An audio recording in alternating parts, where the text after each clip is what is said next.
everybody, welcome back to Off the Grid Tiny House. We're on day 23 of our 50-day challenge. If you want to learn more about that, check out our intro video. In our last episode, we installed the doors and windows, and in this episode, we're going to be installing the rough plumbing for the tiny house. Let's go through the rough plumbing for each fixture in our tiny house and see how it all ties together. Most of the waste lines and cold water lines were installed back in episode 4, but we still have to install the vents and hot water lines. We start with the kitchen sink. Here we have the cold water line, the hot water line, and the combination waste vent. We installed all of these back in episode 4, so if you want a refresher, I definitely recommend you go back and rewatch it. Next, we have the toilet. The cold water line is here, there's no hot water needed, and the waste line is here, and the vent is here. Next is the shower. Cold water line here, hot water line here, waste line here, vent line here. Now the lavatory or the bathroom sink. Cold water line is here, hot water line is here, waste line is here, and vent line is here. And last we have the washing machine. Cold water line is here, hot water line is here, waste line is here, vent line is here. And one more with the refrigerator, the cold water line is here, and there's no hot water line or waste line. Before we move on, I just want to turn on the electrical boxes and wiring and show you how important it is to plan out how you will route the plumbing and wiring around each other. Now we're using relatively narrow 2x4 walls for the tiny house to save space, whereas in a normal house, a wall with plumbing inside it is called a wet wall and is usually framed with 2x6s. The reduced width of the wall means less space for utilities. You might find it surprising that modern houses are usually built without the plumber or electrician ever speaking with each other, yet fighting over the same space inside the walls to get the job done. This is definitely not the most efficient way to build. A more efficient way is the way we're doing it, which is to do both at the same time. And you'll see a lot of wires as I'm working here, but don't worry, we'll be talking about those in our next episode. Let's take a quick overview of what we hope to accomplish today. We will install the vents for each fixture and tie them together so they all exit the tiny house through the roof. We will bring our cold water line up to the water heater location and then run all our hot water lines from the water heater location to each individual fixture. We will also install rough outs for each plumbing fixture. A rough out is where the rough plumbing exits out from the inside of the wall.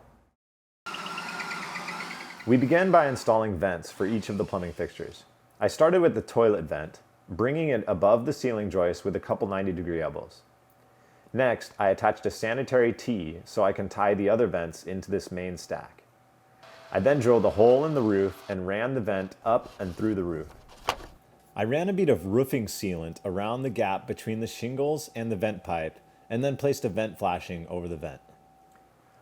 I cut a shingle to overlap the vent flashing and then nailed it into place.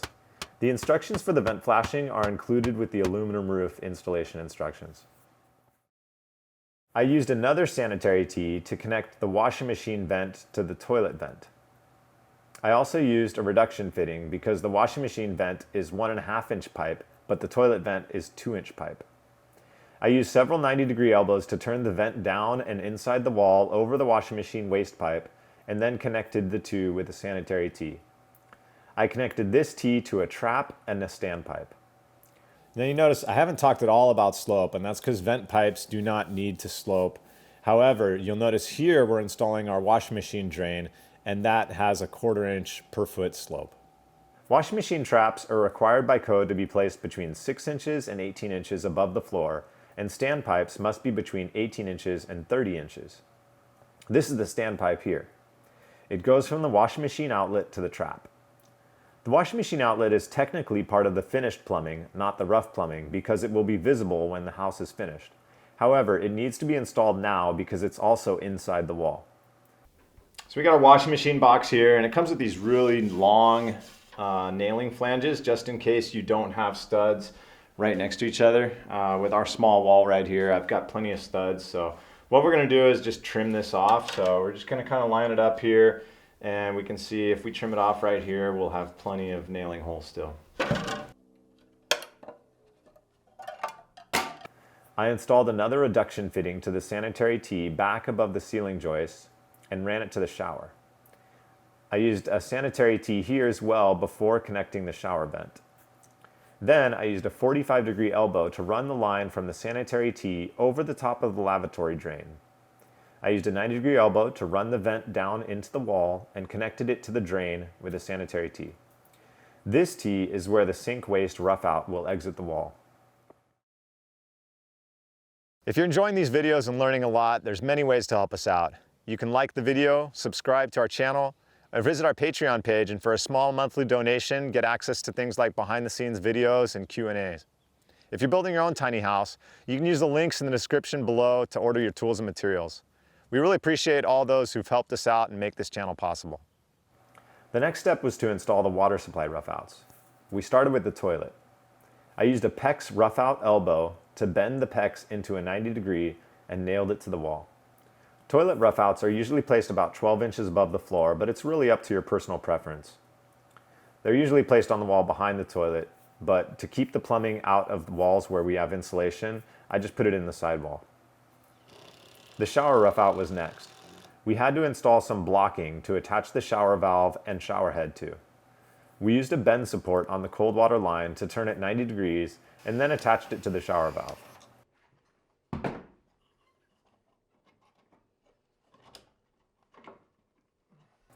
We also attached the shower valve to the shower head. So this is just temporary. You can see we're using galvanized steel, which you don't really want to use for drinking or for showering, but this is just going to be a temporary piece. Eventually, once we're done, we'll screw in our shower head to this. But for right now, just to cap it off so we can pressure test later on in the build, we're just going to use this. So we're going to put in some Teflon tape. Just going to go clockwise around a few times.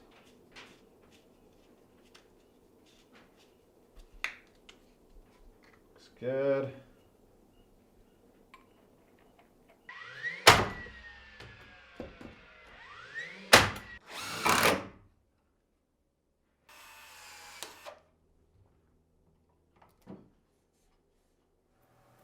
For the sink, I used a PEX support bracket and bend support to rough out the cold water line. For the washing machine, the cold water shutoff gets installed in the same rough out box as the standpipe. The last step in the rough plumbing was to install the hot water lines. The hot water for each fixture will run out of a manifold near the water heater. A manifold is basically a PEX fitting that converts a single line into multiple lines. This is a more efficient way to install PEX rather than running a line from fixture to fixture to fixture. Using a manifold, you only have to run the water long enough to run all the water out of the pipe before getting hot water at the fixture. If you install the plumbing fixture by fixture, you'll have to wait for all the water in the system to run out before you get hot water. I will, however, be running one line fixture by fixture because the washing machine line is right on the way from the kitchen sink line. Every episode I want to take some time to talk about what went wrong, what I would have liked to do differently, and looking back at the design of the tiny house, this is the first tiny house I've ever built, and I decided to do 2x4 walls, even with plumbing, whereas normally a wet wall where there's plumbing would be a 2x6, always, because pipes take up a lot of space. But I thought I could make it work, thought I could work past it, and I thought that 2 inches would really help because every inch counts in a tiny house, right? But you know what, I highly recommend that you do a 2x6 wall for plumbing. I would have liked to do that because what's ended up happening is I lost space in that wall and I'm going to have to build that wall out. I'm gonna make it look like a shelf so it won't take up the whole wall, but I am gonna have to build a little portion of the wall out because the plumbing just won't fit. So, just things to keep in mind. If you're doing your own tiny house, I highly recommend, if you have a wet wall, use 2x6. In our next episode, we'll be installing the rough electrical for the tiny house, which again is the part of the wiring that you can't see once the house is finished. Now we're going to be breaking down this into 2 episodes because it's a tough concept for people to grasp, but I'm going to break it down for you, make it really easy for you to understand. So I hope you can all join me on our next episode as we install the rough electrical.